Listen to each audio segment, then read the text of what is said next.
तो दोस्तों, good evening.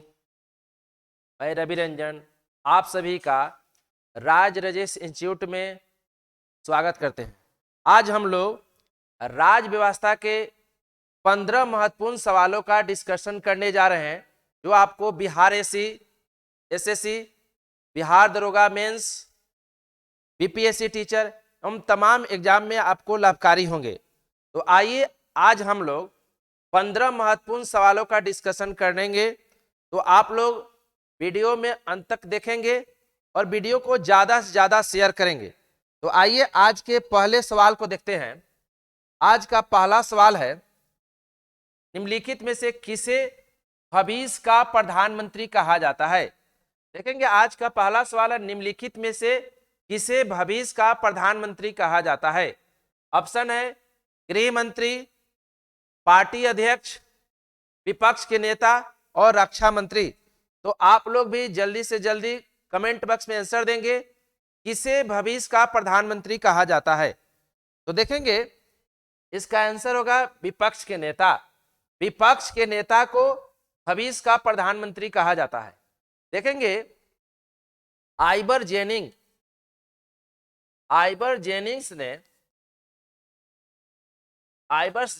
ने विपक्ष के नेता को भविष्य का प्रधानमंत्री कहा था। देखेंगे यह व्यवस्था सबसे पहले जो है ब्रिटेन में, देखेंगे ब्रिटेन में प्रचलित है। ब्रिटेन से शब्द आया, ब्रिटेन में शैडो कैबिनेट होता है, शैडो कैबिनेट। देखेंगे शैडो कैबिनेट का अर्थ होता है छाया मंत्रिमंडल।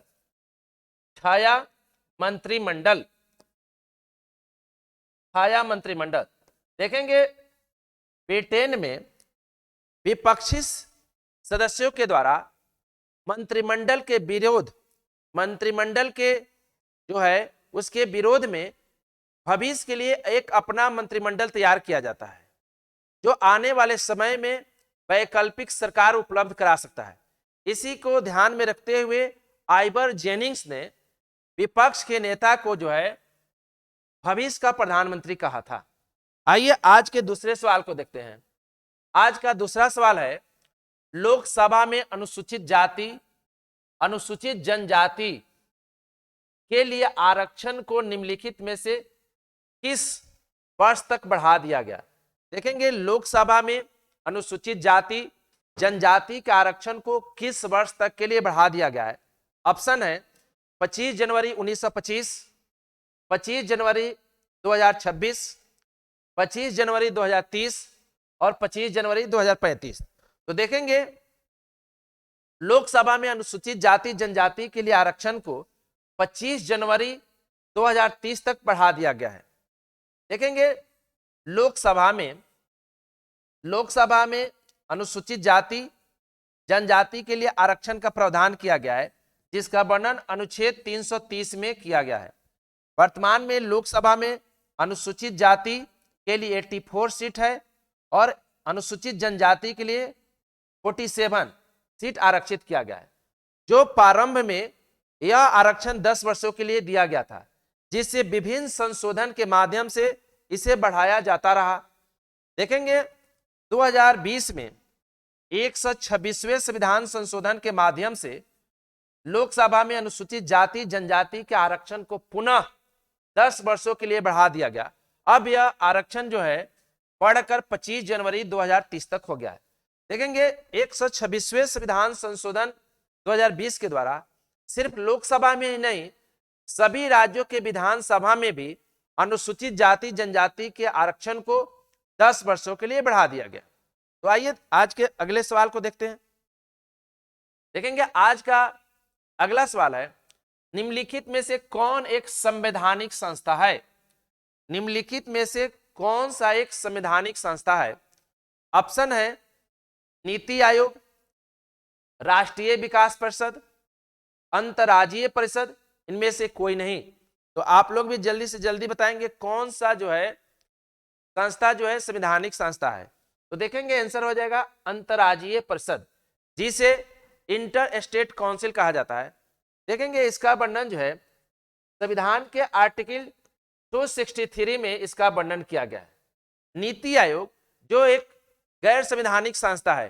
देखेंगे इसका जो है संविधान में वर्णन नहीं है, संविधान के किसी भी आर्टिकल में नीति आयोग का वर्णन नहीं है। इसे संवैधानिक प्रक्रिया के द्वारा इसे संविधान में शामिल किया गया। नीति आयोग देखेंगे इसे योजना आयोग के स्थान पर जो है शामिल किया गया। योजना आयोग को रिप्लेस कर 1 जनवरी 2015 को जो है नीति आयोग का गठन किया गया। देखेंगे राष्ट्रीय विकास परिषद भी गैर संवैधानिक संस्था है, इसका भी संविधान के किसी भी आर्टिकल में वर्णन नहीं किया गया। आइए आज के चौथे सवाल को देखते हैं।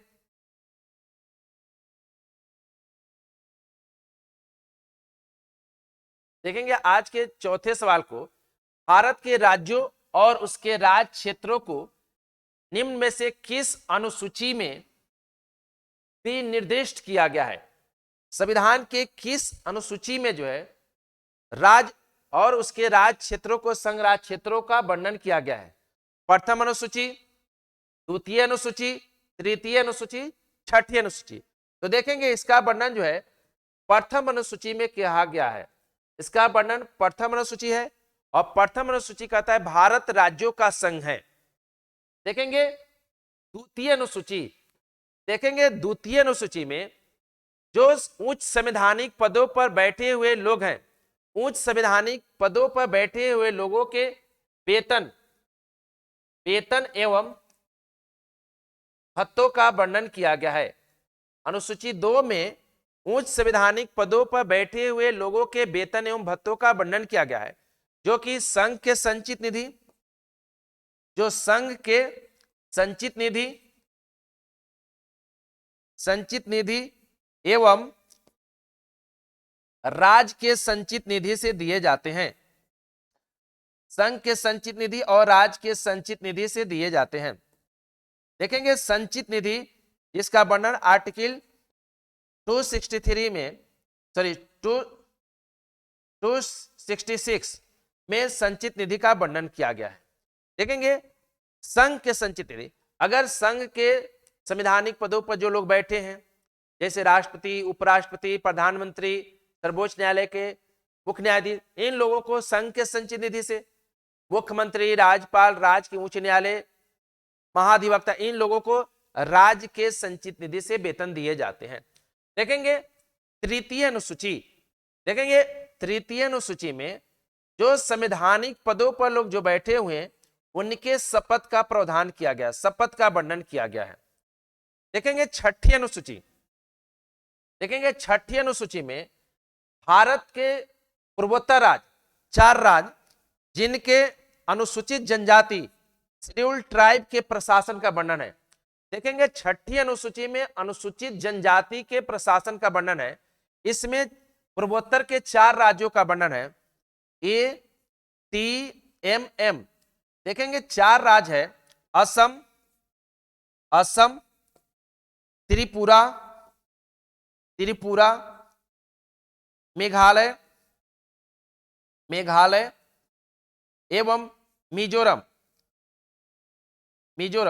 4 राज्य के अनुसूचित जनजाति के प्रशासन का वर्णन छठी अनुसूची में है। देखेंगे मूल संविधान में अनुसूची की संख्या 8 थी, लेकिन वर्तमान में संविधान में अनुसूची की संख्या 12 है। आइए आज के 5वें नंबर सवाल को देखते हैं। देखेंगे आज का 5वां नंबर सवाल है, निम्नलिखित में से कौन सा अनुच्छेद राज्य को निर्देश देता है कि सार्वजनिक स्थल पर मादक पदार्थों के सेवन एवं बिक्री को प्रतिबंधित करे? देखेंगे संविधान का कौन सा अनुच्छेद ये अधिकार राज्य को देता है कि राज्य को निर्देश देता है कि राज्य सार्वजनिक स्थल पर मादक पदार्थों के सेवन एवं बिक्री को रोके? ऑप्शन है अनुच्छेद 44, अनुच्छेद 45, अनुच्छेद 47, अनुच्छेद 48। तो आप लोग भी जल्दी से जल्दी कमेंट बॉक्स में आंसर देंगे, इसका आंसर क्या होगा, किस आर्टिकल में इसका वर्णन है? देखेंगे इसका आंसर हो जाएगा आर्टिकल 47। आर्टिकल 47 में राज्य को निर्देश देता है कि राज्य सार्वजनिक स्थल पर मादक पदार्थों के सेवन एवं बिक्री को प्रतिबंधित करे। देखेंगे आर्टिकल 47 क्या कहता है, लोक स्वास्थ्य, पोषाहार, लोक स्वास्थ्य, पोषाहार, जीवन स्तर एवं सार्वजनिक स्थल पर मादक पदार्थों के सेवन एवं बिक्री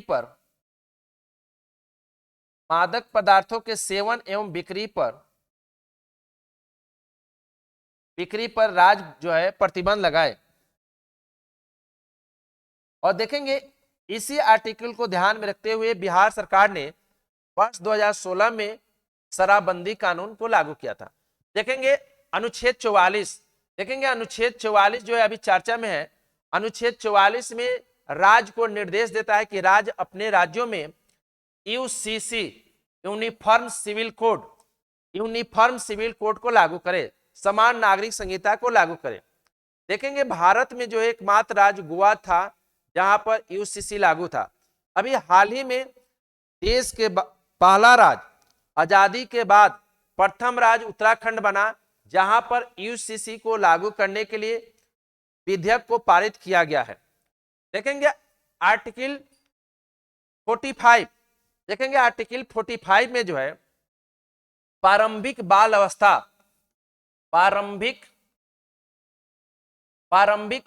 अवस्था, देखेंगे आर्टिकल 45 में प्रारंभिक बाल अवस्था की देखरेख का कार्य जो है राज्य को सौंपे गए हैं। पहले अनुच्छेद 45 में 6 से 14 वर्ष के बच्चों को अनिवार्य एवं निःशुल्क शिक्षा का प्रावधान था, जिसे 86वें संविधान संशोधन के द्वारा 2002 में इसे आर्टिकल 45 से हटाकर इसे आर्टिकल 21 का ए में शामिल कर दिया गया। तो इस प्रकार से आर्टिकल 21 में वर्तमान में 6 से 14 वर्ष के बच्चों के लिए अनिवार्य एवं निःशुल्क शिक्षा का प्रावधान किया गया है, जो कि फंडामेंटल राइट है। तो वर्तमान में आर्टिकल 45 में क्या है, प्रारंभिक बाल अवस्था की देखरेख का जिम्मेदारी राज्य को सौंपे गए हैं। ठीक है। अनुच्छेद 48, देखेंगे अनुच्छेद 48 में जो है जो दुधारू पशु हैं, जो इसमें गो हत्या को भी प्रतिबंध किया गया है, और दुधारू पशु जो किसी कास में लगे हुए पशु है उनके संरक्षण का प्रावधान किया गया है। और देखेंगे 48 का ए, आर्टिकल 48 का ए जो है इसे 42वें संविधान संशोधन के द्वारा 1976 में जोड़ा गया। इस आर्टिकल में जो है वन जीव संरक्षण का प्रावधान किया गया है। वन जीव संरक्षण का प्रावधान किया गया है। आइए आज के 6ठे नंबर सवाल को देखते हैं। देखेंगे निम्नलिखित में से किस अनुच्छेद के तहत केंद्र सरकार राज्य सूची के विषय पर कानून बना सकते हैं। देखेंगे निम्नलिखित में से किस अनुच्छेद के तहत केंद्र सरकार राज्य सूची के विषय पर कानून बना सकते हैं। देखेंगे ऑप्शन है अनुच्छेद 249, अनुच्छेद 250, अनुच्छेद 252, अनुच्छेद 253। तो आप जल्दी से बताएंगे संविधान के किस अनुच्छेद में यह शक्ति केंद्र सरकार को दिया गया है कि वह राज्य सूची के विषय पर कानून बना सकते हैं। देखेंगे इसका आंसर हो जाएगा अनुच्छेद 249। देखेंगे अनुच्छेद 249 में कहा गया है यदि राज्यसभा राज्य सूची के विषय को अगर 2/3 बहुमत से पारित करके अगर उसे राष्ट्रीय महत्व का घोषित कर देता है और लोकसभा उसको स्वीकृति प्रदान कर देता है, तो उस पर केंद्र सरकार 1 वर्ष के लिए कानून बना सकता है। तो ध्यान रखेंगे क्वेश्चन पूछता है जो केंद्र सरकार राज्य सूची के विषय पर कितने दिन के लिए कानून बनाता है। तो एक बार में 1 वर्ष के लिए केंद्र सरकार राज्य सूची के विषय पर कानून बना सकता है। उसे आगे फिर बढ़ाया जा सकता है, लेकिन एक बार में 1 वर्ष के लिए ही बनाता है। देखेंगे अनुच्छेद 250। देखेंगे अनुच्छेद 250 में कहा गया है कि जब देश में नेशनल इमरजेंसी राष्ट्रीय आपातकाल लगा हो, देश में जब आपातकाल लगा हो इमरजेंसी लगा हो, उस स्थिति में राज्य सूची के विषय पर कानून बनाने का अधिकार केंद्र सरकार को प्राप्त हो जाता है। देश में जब इमरजेंसी लगा हो, उस स्थिति में राज्य सूची के विषय पर कानून बनाने का अधिकार केंद्र सरकार को प्राप्त हो जाता है। अनुच्छेद 252 देखेंगे, जब दो या दो से अधिक राज्य, जब दो या दो से अधिक राज्य, दो या दो से अधिक राज्य खुद राज्य सूची के विषय पर कानून बनाने के लिए केंद्र को अधिकृत करता है, उस स्थिति में केंद्र सरकार राज्य सूची के विषय पर कानून बना सकता है। देखेंगे अनुच्छेद 253, देखेंगे अंतर्राष्ट्रीय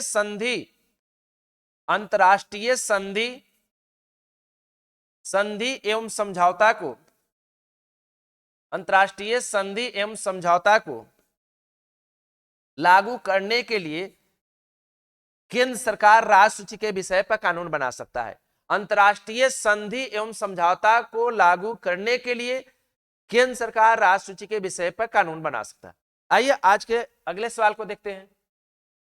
देखेंगे निम्नलिखित में से किस अनुच्छेद में वर्णित है कि संसद विधि द्वारा दो या दो से अधिक राज्यों के लिए एक उच्च न्यायालय स्थापित कर सकता है। देखेंगे किस अनुच्छेद में वर्णित है कि संसद दो या दो से अधिक राज्यों के लिए एक उच्च न्यायालय स्थापित कर सकता है।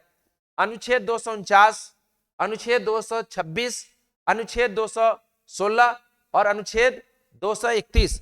तो आप लोग भी जल्दी से जल्दी कमेंट बॉक्स में आंसर देंगे जो क्या होगा इसका आंसर।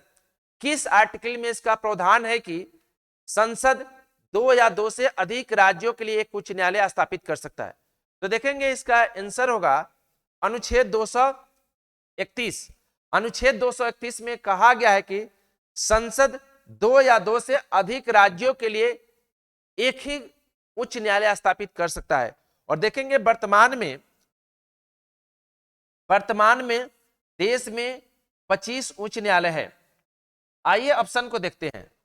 अनुच्छेद 214, देखेंगे अनुच्छेद 214 में जो है उच्च न्यायालय के गठन का प्रावधान किया गया है। उच्च न्यायालय होगा प्रत्येक राज्य में, इसका वर्णन है। अनुच्छेद 216, देखेंगे इसमें कहा गया है जो राज्यों में उच्च न्यायालय का गठन होगा जिसमें एक मुख्य न्यायाधीश और अन्य न्यायाधीशों को मिलकर जो है उच्च न्यायालय का गठन किया जाएगा। देखेंगे उच्च न्यायालय में न्यायाधीशों की संख्या कितना होगा वह निर्धारित कौन करेगा? तो उसका निर्धारण राष्ट्रपति के द्वारा किया जाएगा। किसी भी उच्च न्यायालय में न्यायाधीशों की संख्या कितना होगा इसका स्पष्ट वर्णन नहीं है।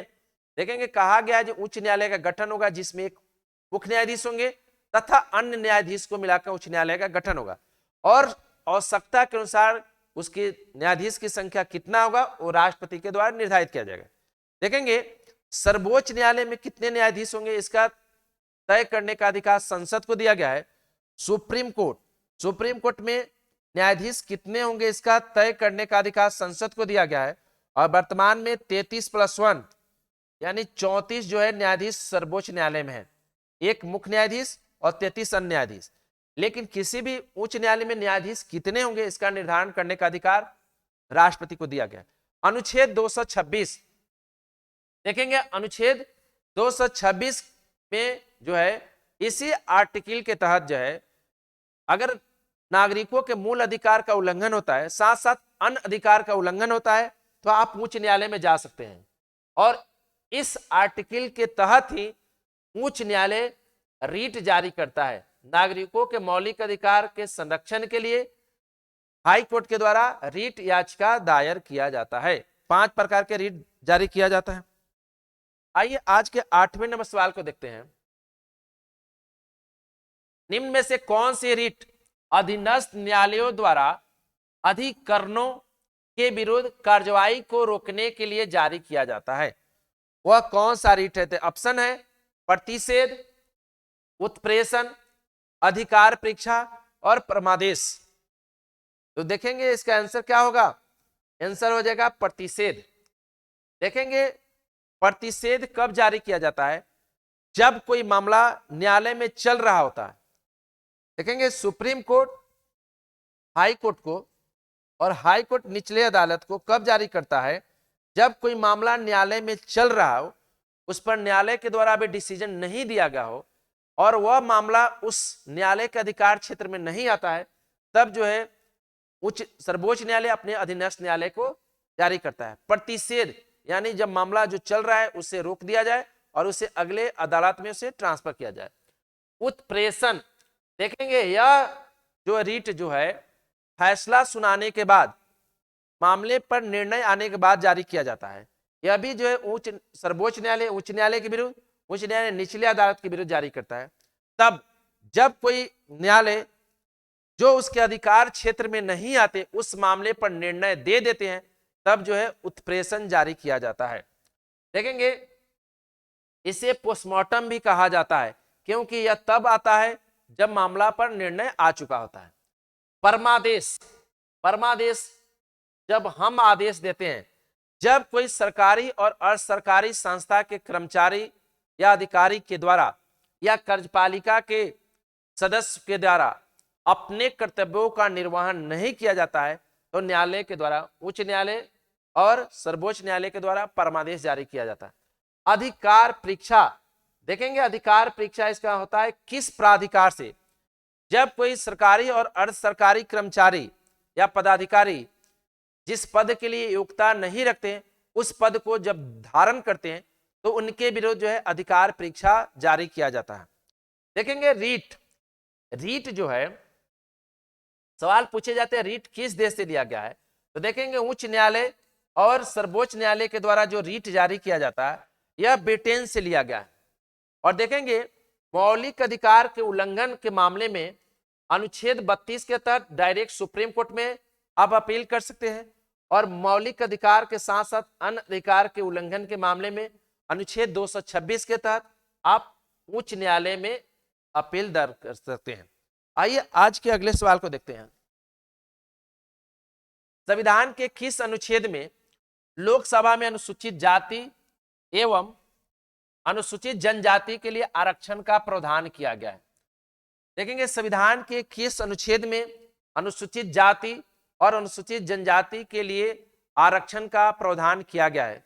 ऑप्शन है अनुच्छेद 330, अनुच्छेद 331, अनुच्छेद 332, अनुच्छेद 333। तो आप लोग भी जवाब देंगे किस अनुच्छेद में अनुसूचित जाति जनजाति के लिए आरक्षण का प्रावधान किया गया है। देखेंगे इसका आंसर हो जाएगा अनुच्छेद 330। देखेंगे अनुच्छेद 330 में लोकसभा में अनुसूचित जाति जनजाति के लिए आरक्षण का प्रावधान किया गया है। देखेंगे वर्तमान में लोकसभा में अनुसूचित जाति के लिए 84 और अनुसूचित जनजाति के लिए 47 सीट आरक्षित है।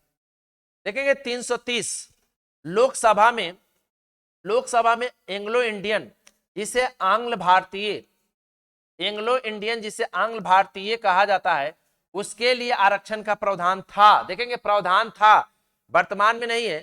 देखेंगे 126वें संविधान संशोधन अधिनियम 2020 में लोकसभा में जो राष्ट्रपति 2 एंग्लो इंडियन को नियुक्त करते थे, यह व्यवस्था अब समाप्त कर दिया गया। 126वें संविधान संशोधन अधिनियम 2020 द्वारा राष्ट्रपति के द्वारा लोकसभा में जो 2 एंग्लो इंडियन का नियुक्ति किया जाता था, अब यह व्यवस्था समाप्त हो गया है।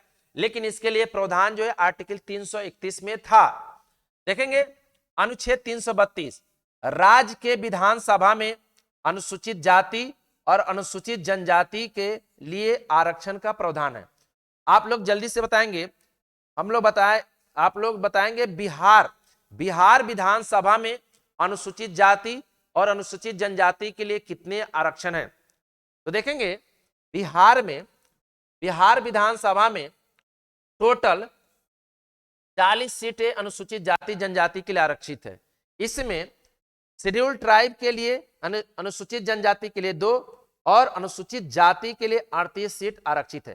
देखेंगे बिहार विधानसभा में जो 2 सीटें अनुसूचित जनजाति के लिए आरक्षित है, वह विधानसभा का नाम है, एक को कटोरिया और एक मनिहारी और कटोरिया विधानसभा क्षेत्र जो है बिहार में अनुसूचित जनजाति के लिए आरक्षित है। देखेंगे अनुच्छेद 333 राज्य के विधानसभा में एक एंग्लो इंडियन को राज्यपाल के द्वारा जो है नियुक्त किए जाते थे। अब यह व्यवस्था 126वें संविधान संशोधन के द्वारा 2020 में राज्य के विधानसभा में जो एंग्लो इंडियन को राज्यपाल मनोनीत करते थे, यह भी समाप्त हो गया व्यवस्था।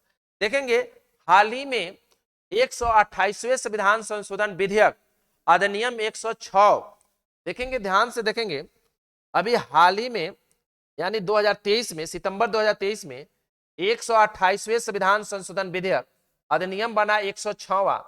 इसके द्वारा लोकसभा में महिलाओं को 33% आरक्षण दिया गया है, साथ ही साथ राज्य के विधानसभा में भी महिलाओं को 33% आरक्षण दिया गया है। देखेंगे इसके लिए अनुच्छेद कौन सा है, तो लोकसभा में जो आरक्षण दिया गया है महिलाओं को, उसका प्रावधान जो अनुच्छेद 330 के खंड ए, और राज्य के विधानसभा में जो आरक्षण दिया गया है महिलाओं को 33%, उसका वर्णन अनुच्छेद 332 के खंड ए में किया गया है।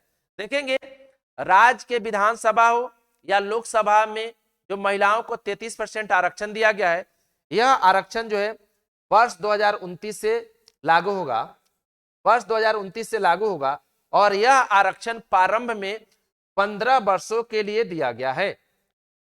तो देखेंगे इसे ध्यान में रखेंगे, ये वाला जो है बीपीएससी टीचर में भी क्वेश्चन पूछा जा चुका है। आइए आज के अगले सवाल को देखते हैं।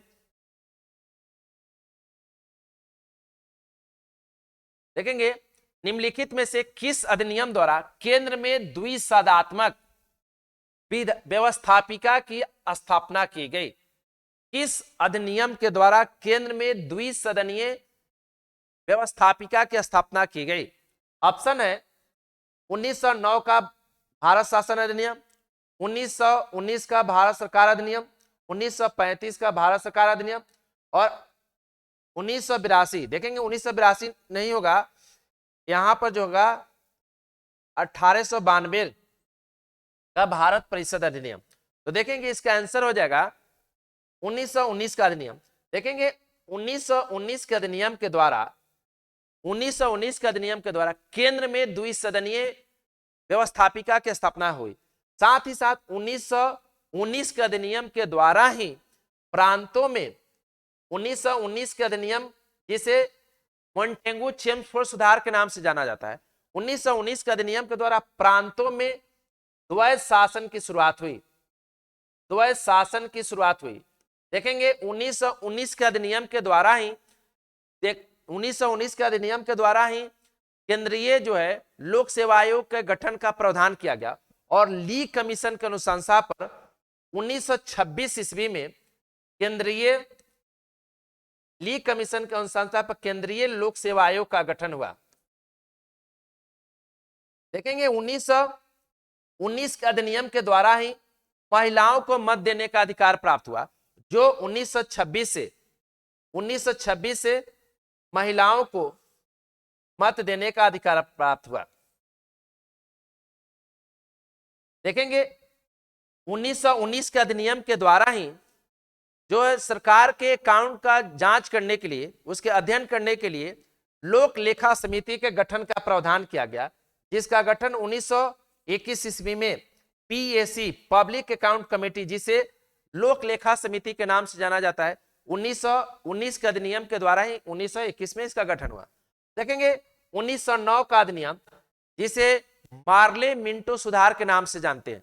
देखेंगे इसका दो महत्वपूर्ण बिंदु, 1909 के अधिनियम के द्वारा ही मुस्लिमों को पृथक निर्वाचन की अनुमति दी गई, अर्थात 1909 के अधिनियम के द्वारा ही भारत में सांप्रदायिक निर्वाचन प्रणाली की शुरुआत हुई। अक्सर क्वेश्चन पूछे जाते हैं किस अधिनियम के द्वारा मुस्लिमों को पृथक निर्वाचन की अनुमति दी गई, तो 1909, जिसे मार्ले मिंटो सुधार कहा जाता है। और इसी अधिनियम के द्वारा भारतीयों को बजट पर, लोक महत्व के विषय पर बहस करने और पूरक और अनुपूरक प्रश्न पूछने का अधिकार मिला। देखेंगे पहली बार भारतीयों को प्रश्न पूछने का अधिकार 1892 में मिला था, लेकिन भारतीय अनुपूरक प्रश्न नहीं पूछ सकते थे। लेकिन 1909 के अधिनियम के द्वारा भारतीयों को पूरक और अनुपूरक प्रश्न पूछने का अधिकार मिला। और 1909 के अधिनियम के द्वारा ही 2 भारतीय सदस्य को वायसराय के कार्यकारिणी परिषद में शामिल किया गया। वो व्यक्ति थे केसी गुप्ता और सैयद हुसैन बिलग्रामी। वायसराय के कार्यकारिणी परिषद में शामिल होने वाले प्रथम भारतीय थे। देखेंगे 1919 के अधिनियम में किया गया। देखेंगे 1919 वाला जो बोल रहे थे, इसमें एक और बात ध्यान रखेंगे, पूछता है सांप्रदायिक निर्वाचन प्रणाली का विस्तार। तो देखेंगे सांप्रदायिक निर्वाचन प्रणाली के विस्तार 1919 में हुआ। इसमें एंग्लो इंडियन को, सिख को, ईसाई को भी पृथक निर्वाचन की अनुमति दी गई। देखेंगे 1935 का भारत शासन अधिनियम, जिसका भारत के संविधान पर सर्वाधिक जो है प्रभाव है, 1935 के अधिनियम के द्वारा केंद्र में 1935 के अधिनियम के द्वारा केंद्र में द्वैध शासन की शुरुआत हुई। देखेंगे 1935 के अधिनियम के द्वारा केंद्र में द्वैध शासन की शुरुआत हुई और प्रांतों में द्वैध शासन की समाप्त हो गई। देखेंगे 1935 के अधिनियम के द्वारा ही भारत में संघीय व्यवस्था की शुरुआत हुई और 1935 के अधिनियम के द्वारा ही भारत में रिजर्व बैंक ऑफ इंडिया का स्थापना हुआ और 1935 के अधिनियम के द्वारा ही भारत में फेडरल कोर्ट का स्थापना हुआ। देखेंगे 1892 का अधिनियम, देखेंगे 1892 के अधिनियम के द्वारा भारत में आंशिक रूप से संसदीय प्रणाली की शुरुआत हुई। संसदीय प्रणाली की शुरुआत 1892 के अधिनियम के द्वारा ही हुआ और 1892 के अधिनियम के द्वारा ही भारतीयों को पहली बार बजट पर प्रश्न पूछने का अधिकार मिला, लेकिन भारतीय अनुपूरक प्रश्न नहीं पूछ सकते थे। आइए आज के अगले सवाल को देखते हैं। देखेंगे 11 नंबर सवाल कहता है, संविधान के किस अनुच्छेद में संसद यानी पार्लियामेंट शब्द का वर्णन है? संविधान के किस आर्टिकल में पार्लियामेंट यानी संसद शब्द का वर्णन है? ऑप्शन है आर्टिकल 78, आर्टिकल 79, आर्टिकल 80 और आर्टिकल 81। तो आप लोग भी बताएंगे संसद शब्द का वर्णन किस आर्टिकल में है। तो देखेंगे इसका आंसर हो जाएगा आर्टिकल 79। देखेंगे आर्टिकल 79 में कहा गया है कि भारत में एक संसद होगा जिसमें लोकसभा, राज्यसभा और राष्ट्रपति होंगे, तीनों जो है संसद के अंग होंगे। आर्टिकल 79 में कहा गया है लोकसभा, राज्यसभा और प्रेसिडेंट को मिलकर संसद का गठन किया जाएगा। देखेंगे आर्टिकल 78, देखेंगे आर्टिकल 78 के तहत भारत के प्रधानमंत्री, राष्ट्रपति और मंत्रिपरिषद के बीच एक संदेशवाहक और एक कड़ी के रूप में काम करते हैं। देखेंगे आर्टिकल 80, देखेंगे आर्टिकल 80 में जो है राज्यसभा के गठन, राज्यसभा के जो है संरचना का वर्णन किया गया है। आर्टिकल 81 इसमें लोकसभा के गठन और उसके संरचना का वर्णन किया गया है। तो आइए आज के अगले सवाल को देखते हैं। दोहरी नागरिकता, देखेंगे दोहरी नागरिकता निम्नलिखित में से किस देश की विशेषता है? दोहरी नागरिकता किस देश की विशेषता है?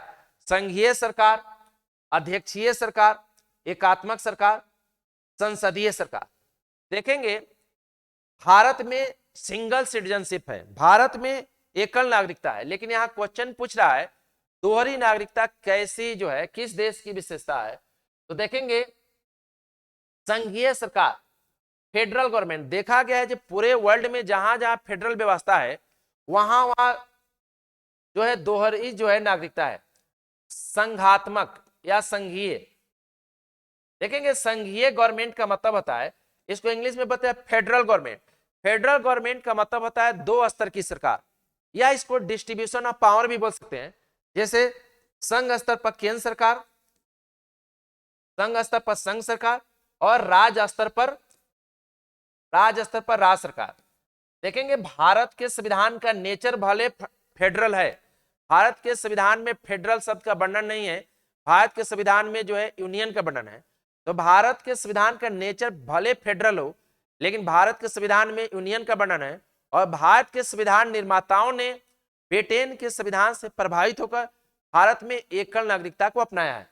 तो देखेंगे पूछ रहा है दोहरी नागरिकता निम्नलिखित में से किस देश की विशेषता है? तो आंसर हो जाएगा संघीय सरकार की। आइए 13 नंबर सवाल को देखते हैं। प्रस्तावना में निम्नलिखित में से किस स्वतंत्रता का उल्लेख नहीं है? देखेंगे प्रस्तावना में निम्नलिखित में से किस स्वतंत्रता का वर्णन नहीं है? विचार की स्वतंत्रता, विश्वास की स्वतंत्रता, राजनैतिक स्वतंत्रता अभिव्यक्ति की स्वतंत्रता। तो आप लोग भी जल्दी से जल्दी जवाब देंगे, संविधान के प्रस्तावना में किस स्वतंत्रता का वर्णन नहीं है? तो देखेंगे इसका आंसर हो जाएगा राजनैतिक स्वतंत्रता। देखेंगे राजनैतिक स्वतंत्रता का वर्णन नहीं है। संविधान के प्रस्तावना में 5 प्रकार की स्वतंत्रता का वर्णन है। विचार की स्वतंत्रता, विश्वास की स्वतंत्रता, अभिव्यक्ति की स्वतंत्रता, धर्म की स्वतंत्रता और उपासना की स्वतंत्रता। तो इस प्रकार से प्रस्तावना में 5 प्रकार की स्वतंत्रता का वर्णन है।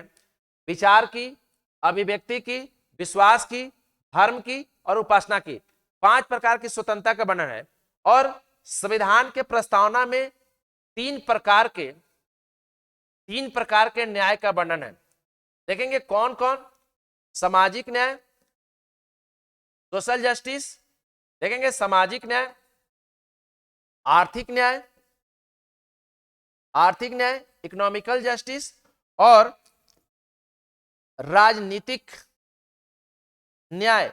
देखेंगे राजनीतिक स्वतंत्रता नहीं, राजनीतिक न्याय का वर्णन है, पॉलिटिकल जस्टिस की बात है। तो संविधान में प्रस्तावना में 5 प्रकार की स्वतंत्रता, 3 प्रकार के न्याय और 2 प्रकार के समानता